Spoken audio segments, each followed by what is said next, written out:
You've been driving your Japanese car all wrong, and those hidden settings you've never touched? They're quietly destroying your engine from the inside. I'm talking about factory defaults that manufacturers set for broad conditions, not for maximizing your engine's lifespan. Today, we're diving deep into 5 settings hiding in your Honda, Toyota, Nissan, Mazda, or Subaru that you need to change right now. And before we get started, hit that subscribe button and turn on notifications because this information could save you thousands in repair bills. And I drop videos like this every single week that'll make you a smarter car owner. Let's jump right into the first hidden setting that's absolutely massacring your engine, and it's one that almost nobody knows exists. We're talking about the automatic idle stop system, and I know what you're thinking.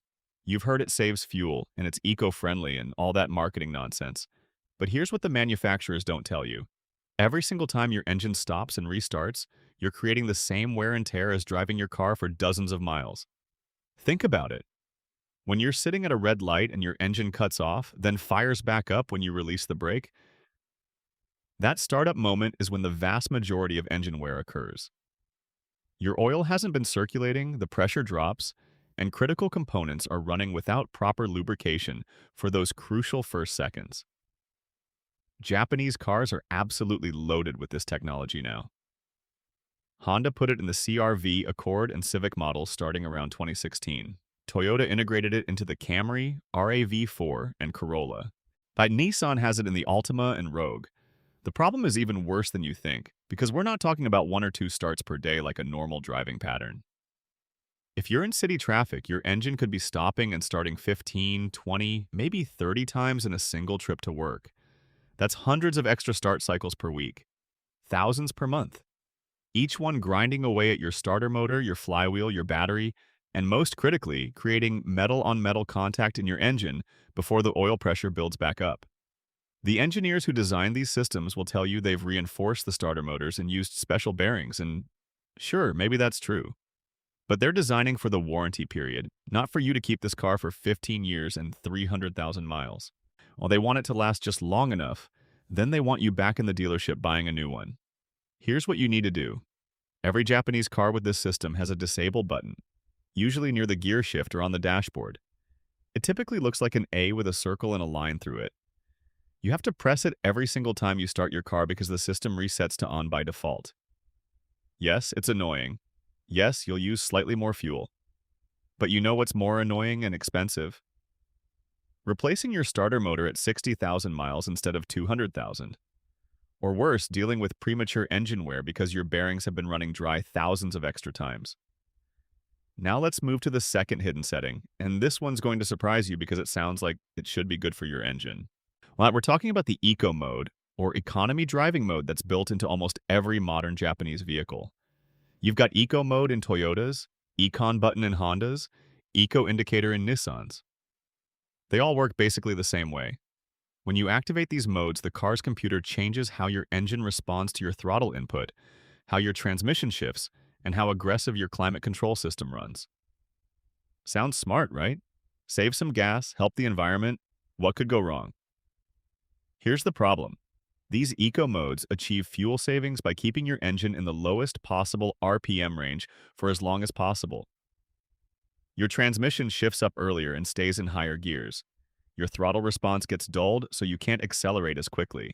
And the computer is programmed to basically keep your engine lugging along at 1200, 1500 RPM, even when you're trying to merge onto a highway or climb a hill. This is called operating under load at low RPM, and it's one of the worst things you can do to a modern engine. When your engine is working hard but spinning slowly, you create massive pressure and heat in the combustion chamber without the corresponding oil flow and cooling that comes with higher RPM operation. Think of it like trying to push a heavy cart up a steep hill in first gear versus getting a running start and hitting it with momentum. That strain, that lugging, that's what eco mode forces your engine to do constantly.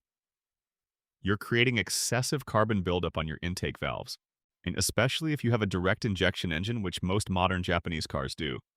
You're causing premature wear on your piston rings because they're dealing with higher cylinder pressures. You're potentially causing timing chain stretch because the engine is working against more resistance at lower speeds. Toyota's own engineers have published studies showing that engines operated consistently at low RPM under load develop significantly more internal deposits and wear patterns compared to engines allowed to rev more freely. The fuel savings are real, but they're tiny. We're talking maybe 5% improvement in fuel economy, which on a $40 fill-up means you're saving $2. Meanwhile, you're setting yourself up for a carbon cleaning service at 50,000 miles. That'll cost you $300 to $500. Or worse, major engine work down the line. Here's what you should do instead. Only use eco mode when you're genuinely doing light driving. Flat roads, steady speeds, no hurry. The moment you need to accelerate with any authority, merge onto a freeway, go up a grade, or pass someone, turn that eco mode off.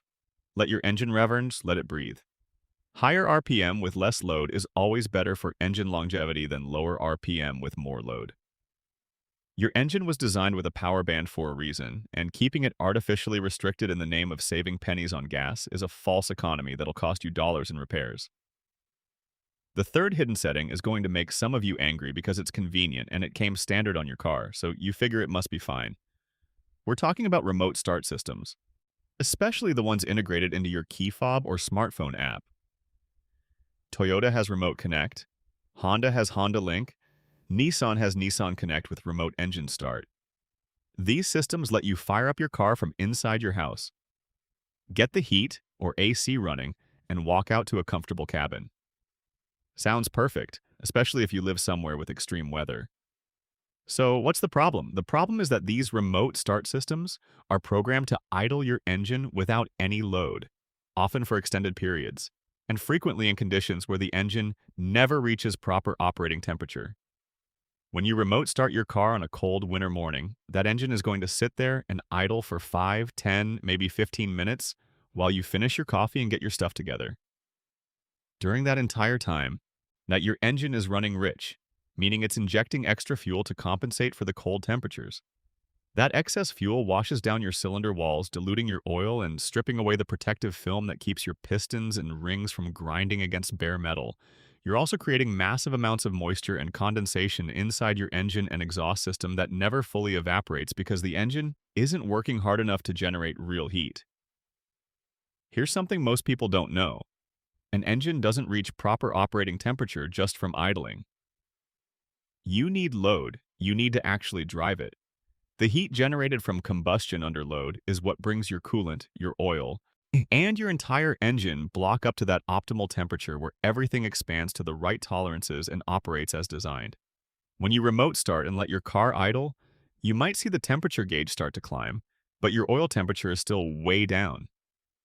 Your catalytic converter isn't getting hot enough to properly burn off deposits. Your transmission fluid is still cold and thick. You're essentially running your entire powertrain in its worst possible state for an extended period.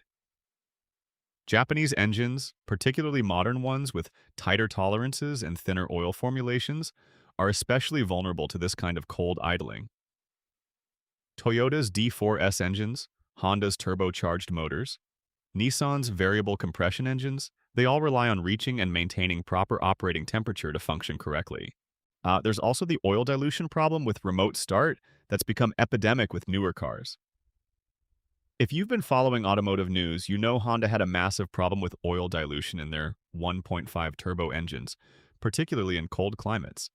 Owners were remote starting their cars, letting them idle, taking short trips, and discovering their oil levels were actually rising because so much unburned fuel was mixing into the crankcase. That diluted oil loses its ability to lubricate, leading to accelerated wear and even engine failures. What should you do instead? Break the remote start habit except for extreme situations. If it's genuinely dangerous heat or genuinely dangerous cold, fine, use it. But make it quick. Start the car remotely, then get in within 2 or 3 minutes and actually drive it. Don't let it sit there idling for 15 minutes. And when you do start driving, take it easy for the first 5 minutes. No hard acceleration, no high RPM, just gentle driving to let everything warm up evenly under light load. That's how you actually protect your engine. The old advice about warming up your car for 10 minutes before driving?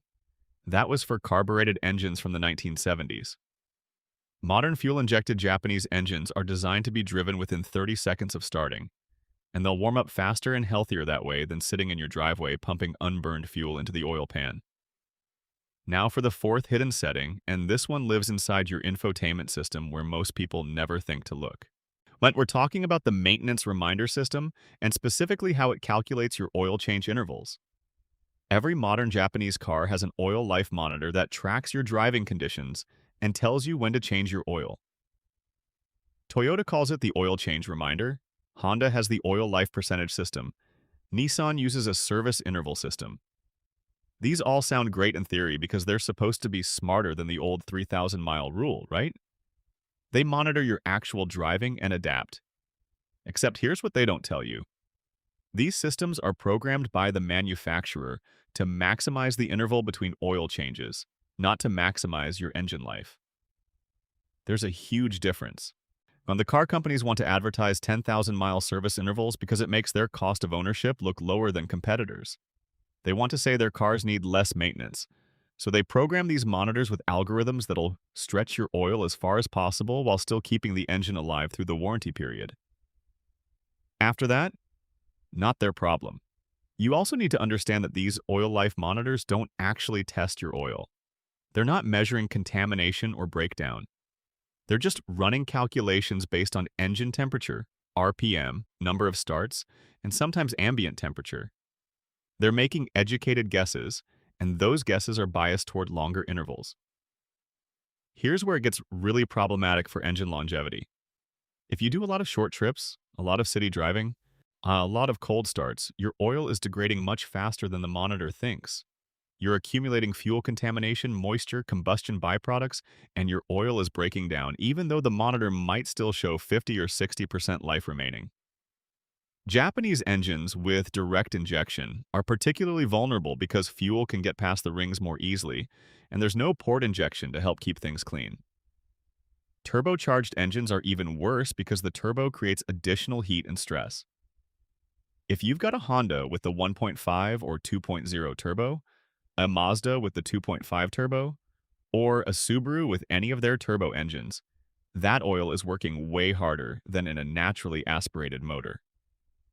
The oil life monitor also doesn't account for oil consumption, which is a real issue with some Japanese engines.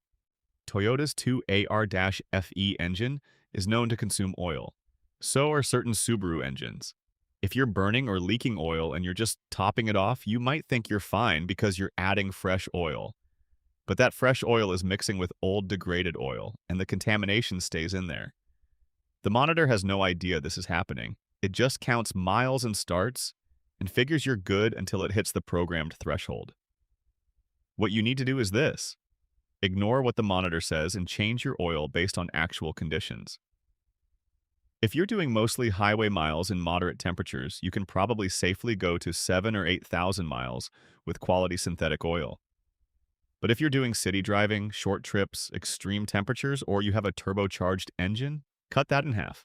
You change it every 4,000 miles, regardless of what the monitor says. Yes, it costs more. Yes, the dealer will tell you you're wasting money. But here's the reality.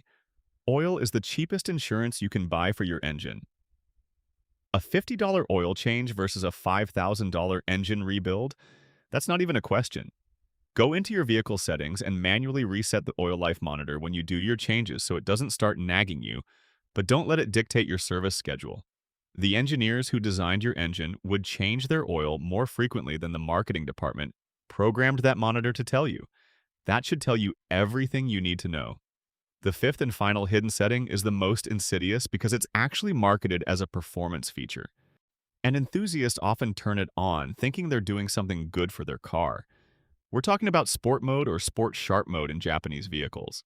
You've got Sport Mode in Mazdas with G-vectoring control, Sport Sharp in newer Toyotas, Sport Mode in Nissan's intelligent mobility system, and individual mode settings in Hondas where you can customize everything.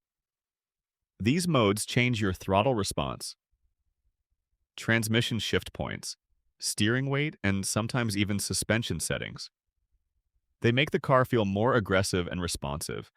The problem is what they do to your engine and transmission when used constantly. Sport mode keeps your transmission in lower gears much longer than normal driving mode. Where normal mode might shift into sixth gear at 45 miles per hour, sport mode will hold third or fourth gear, keeping your engine spinning at 3,000 revolutions per minute or higher. The car companies do this because it makes the vehicle feel faster and more responsive. You've got more immediate power available because you're higher in the rev range. But here's the consequence. Your engine is now spinning twice as fast to go the same speed. That's twice as many combustion events, twice as many piston strokes, twice as much friction, twice as much heat, all to accomplish the same amount of work. It's thermodynamically inefficient and mechanically stressful. Your transmission is also taking a beating in sport mode because it's being commanded to hold gears longer and execute faster, harder shifts. CVT transmissions, which Toyota, Nissan, and Subaru use extensively, are particularly vulnerable to this. When you put a CVT in sport mode, it simulates gear shifts by jumping the pulley ratios, which creates shock loads on the belt or chain. That's exactly the opposite of how a CVT is designed to operate. They're meant to smoothly vary the ratio for maximum efficiency. Forcing them to act like a traditional gearbox with simulated shifts creates heat and wear. The transmission fluid breaks down faster, the belt stretches, the pulleys develop hot spots. You're fighting against the fundamental design of the transmission. Traditional automatic transmissions don't fare much better. Honda's 9-speed and 10-speed automatics, Toyota's 8-speed, these are complex pieces of machinery with multiple clutch packs and planetary gear sets. When you run in sport mode constantly, you're commanding more aggressive clutch engagement, higher line pressure, and more frequent shifting. Each aggressive shift creates heat and friction material wear. You're short-grading the life of the transmission fluid and the internal components. Sport mode also tends to disable or delay the torque converter lockup, which means you're losing the mechanical efficiency of a direct connection and instead using fluid coupling, which generates more heat. Heat is the enemy of transmissions. The hotter your transmission runs, the faster the fluid oxidizes, and once that fluid starts breaking down, you're on borrowed time. Engines in sport mode are also dealing with more heat and more stress on the cooling system. Your radiator and cooling fans are working harder. Your oil temperature is running higher. If you've got a turbocharged engine and you're constantly in sport mode, that turbo is spooling more frequently and staying in boost longer, which means it's running hotter and wearing faster. The bearings in a turbocharger operate in extreme conditions to begin with, and they rely on clean oil and proper cooling. Run them harder and hotter than necessary, and you're looking at turbo replacement at 100,000 miles instead of lasting the life of the vehicle. The solution here isn't to never use sport mode. It's to use it appropriately. If you're on a mountain road and you genuinely want the car to handle better and be more responsive, fine, switch to sport mode for that drive. If you're merging onto a busy freeway and you need immediate power, go ahead and use it. But if you're just commuting to work on the same route you drive every day, keep it in normal mode. Your engine and transmission will spend less time under stress, generate less heat, and last significantly longer. Some people leave their cars in sport mode permanently because they like how it feels, and they think making the car work harder means it's somehow healthier, like you're exercising the engine. That's completely backwards. Engines don't need exercise. They need to operate efficiently within their design parameters. Making your engine spin faster than necessary to accomplish the same task isn't exercise, it's just waste and wear. There's also a fuel economy consideration that indirectly affects your engine life. Sport mode typically cuts your fuel economy by 10 to 20%. You're buying gas more often, sure, but more importantly, you're also creating more combustion byproducts, more carbon deposits, and more contamination in your oil. And all of that accelerates the degradation of your engine internals and lubricants. So there you have it. 5 hidden settings in your Japanese car that are quietly destroying your engine and transmission. The auto idle stop that's creating excessive start cycles and running your engine without oil pressure. The eco mode that's lugging your engine at low RPM under high load. The remote start that's causing oil dilution and cold idling damage. The oil life monitor that's stretching your change intervals way beyond what's actually healthy. And the sport mode that's forcing your engine and transmission to work twice as hard to accomplish the same job. Every single one of these features was designed with good intentions or smart marketing, but none of them were optimized for maximum lifespan. They were optimized for fuel economy numbers, shot convenience features, warranty survival, and showroom appeal. The good news is that now you know and you can take control. Disable that auto stop every time you drive. Use eco mode sparingly and only in appropriate conditions. Stop remote starting your car for 15-minute warm-ups. Change your oil based on real driving conditions instead of what the monitor says. And keep your car in normal driving mode unless you actually need the performance characteristics of sport mode. Make these changes today, and your engine will thank you with hundreds of thousands of miles of reliable service. These Japanese engines are incredibly well engineered and capable of amazing longevity, but only if you don't let the default settings work against them. If this video helped you understand your car better and potentially saved you thousands in future repairs, make sure you're subscribed because I've got more content coming that'll make you a smarter and more informed car owner. Take care of your car the right way, and it'll take care of you for years to come. Now, I want to take a moment to talk about something that goes beyond just these 5 settings, because understanding why manufacturers program cars this way is really important to your perspective as an owner. The automotive industry operates on a fundamental principle that most consumers never think about. Cars are designed to last through the warranty period, which is typically 3 years or 36,000 miles for most Japanese brands. After that warranty expires, the manufacturer's financial liability for defects ends. What happens to your car after 60,000 miles, 100,000 miles, or 200,000 miles is frankly not their concern from a business standpoint. This isn't me being cynical or accusatory. It's just how the economics work. The engineering departments have budgets. Marketing departments have budgets. The accountants calculate the minimum durability threshold needed to avoid recalls and maintain brand reputation. Then they optimize everything else for profit, efficiency, and feature appeal. This means that every default setting on your vehicle represents a compromise. It's a compromise between what's best for long-term engine health and what's best for quarterly earnings reports. What makes the car feel modern and convenient, and what actually protects your investment. What looks good in marketing materials and what keeps your engine running at 300,000 miles. You're not paranoid for thinking about this, you're just being realistic about the incentives that exist in this industry. The good news is that once you understand these incentives, you can work against them. You can make decisions that prioritize longevity over convenience. You can become the kind of owner who keeps their car for 15 years instead of trading it in at 5 years like the manufacturers hope you will. Think about what we've covered today in this broader context. The auto idle stop system saves a tiny amount of fuel during city driving, but at the cost of accelerating wear on your starter and engine. The manufacturer gets to advertise amazing fuel economy numbers that help them meet EPA standards and look good compared to competitors. You get to deal with starter replacement in the middle of your car's life. Same thing with eco mode. A 5% fuel economy improvement looks fantastic in reviews and on spec sheets. It barely registers in your actual fuel budget. But the carbon buildup and internal wear from lugging the engine? That's cumulative and real. The remote start feature is a fantastic selling point for luxury trims and appeals to people in cold climates. The fact that it accelerates oil dilution and fosters poor cold start practices, that's not mentioned in the brochure. The oil change interval system is perhaps the most egregious example because it directly affects your maintenance costs, which are critical to the total cost of ownership calculations that buyers look at. If a manufacturer can stretch oil changes to 10,000 miles while a competitor only stretches to 7,000 miles, that manufacturer wins the specification comparison on paper. Real-world engine longevity under various conditions? Not as easy to market or compare. And sport mode is genuinely interesting because it actually sells cars. People feel the difference immediately. They love the responsive throttle, the aggressive shifting, the way the car feels on a spirited drive. Even though using it constantly undermines the reliability and longevity of expensive components like transmissions and turbos, the emotional experience in the moment is what drives purchasing decisions.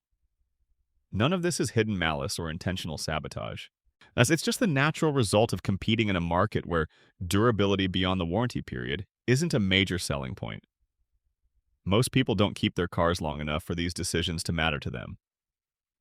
They buy new every 5 to 7 years anyway. So from the manufacturer's perspective, optimizing for those years makes perfect financial sense. But if you're the kind of person who wants to actually keep your car longer, who wants to build a relationship with your vehicle and get real value from it, you need to be the one in control of these settings. Here's something else that's worth considering. Your Japanese car is genuinely one of the most reliable and capable machines you'll ever own. The engineering is excellent, the tolerances are tight, the quality control is rigorous. Yeah, these cars can absolutely run for 200,000, 300,000, even 400,000 miles. But they can only do that if they're operated intelligently and maintained properly. They're not indestructible, they're not immune to wear.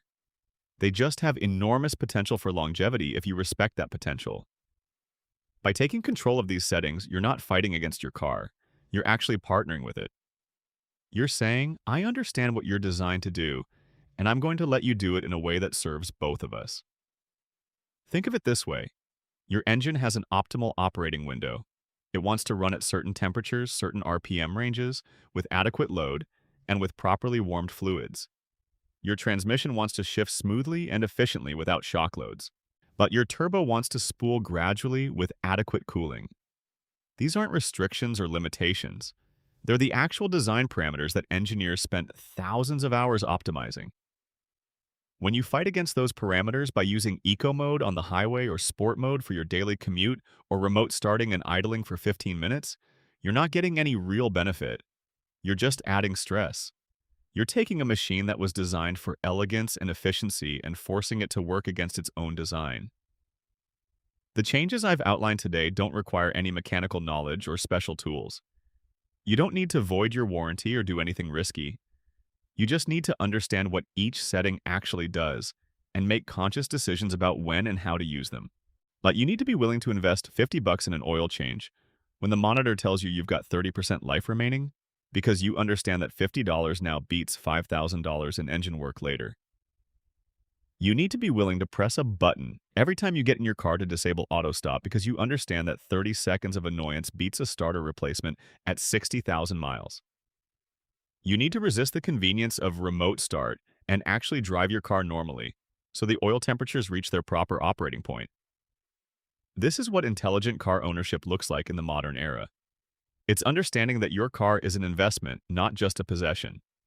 It's recognizing that default settings aren't always your best interests. And it's being willing to make small sacrifices in convenience or fuel economy for meaningful gains in reliability and longevity. And it's understanding that you have more control over your car's lifespan than most people realize. The manufacturers set defaults based on average users and market pressures. You get to set your own standard based on how long you actually want to keep this vehicle. So here's my challenge to you. Pick one of these settings today and change it. Disable auto stop if you haven't already. Switch eco mode off on your daily commute. Delete that remote start app or stop using the button. Go into your service settings and look at that oil change interval. Evaluate whether it matches your actual driving conditions.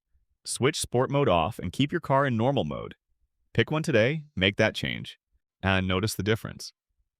You'll feel more in control of your vehicle. You'll understand your car better. And most importantly, you'll be taking concrete steps to extend the life of one of your most valuable possessions. That's what this is really about. It's about empowering you to make better decisions for your own interests instead of just accepting the defaults that some accountant decided would make the best balance sheet. Your Japanese car will reward you for this. It genuinely wants to last. It's built to last. You just have to let it last in the way it was actually designed to. Thank you so much for watching this video and for caring enough about your car to seek out this information. If you found value here and you want to keep learning about how to maintain your vehicle properly, please hit that subscribe button. Turn on notifications so you don't miss future videos that'll make you a smarter car owner. I release new content every single week covering the maintenance secrets, the hidden features, and the real-world advice that dealerships don't want you to know about. Drop a comment down below and let me know which of these 5 settings surprised you the most or which one you're going to change first. I read every comment and I genuinely love hearing from people who are taking control of their vehicles. Thanks again for watching, and I'll see you in the next one.